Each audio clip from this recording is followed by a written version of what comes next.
Assad flaunts an onslaught by driving into recaptured territory. Syrian President Bashar al-Assad has paraded the partial success of his months-long onslaught of a rebel-held suburb of Damascus by driving himself into the enclave in a Honda Civic. After the bombardment of Eastern Ghouta broke many of the rebel defenses, Assad filmed his trip to meet government forces in an apparent display of the regime's domination. Bodyguards nowhere to be seen, Assad takes off from the center of Damascus driving through roundabouts, past taxi cabs and passersby, seemingly unnoticed. Driving past what appears to be normal traffic on his way to Eastern Ghouta, the outskirts of the capital, besieged for 6 years and subject to incessant regime bombing, the Syrian president is cavalier about his re-entry into newly recaptured territory. "We're going to Ghouta, to see the situation," Assad announces at the start of a series of 8 videos published on the Syrian presidency's official social media accounts on Sunday night. According to the United Nations, over 1,000 people have died in a government offensive on the rebel enclave, one of the last opposition strongholds in the country. Tens of thousands have fled to government-held areas. The operation prompted an international outcry. The United Nations Security Council voted unanimously for a ceasefire, almost immediately flouted by both the government and rebels. Russian President Vladimir Putin, Assad's most powerful backer, ordered a daily humanitarian pause in the fighting, but that too was ignored.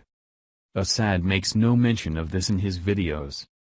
"God willing, anything that can be liberated without fighting is best," says Assad as he drives past green fields peppered with destroyed houses.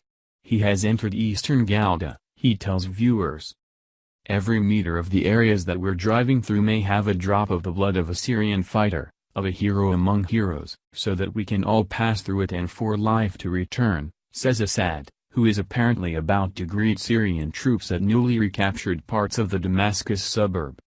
"Let's not forget there are civilians and we must preserve their lives," he adds, posing as a Syrian everyman on a day trip to the ruins of his realm. His bodyguards reappear when he meets Eastern Ghouta's residents, who greet him with kisses and chants, "With our souls and blood, we sacrifice ourselves for you, Bashar." In 7 years, hundreds of thousands of Syrians have died in a war not yet over.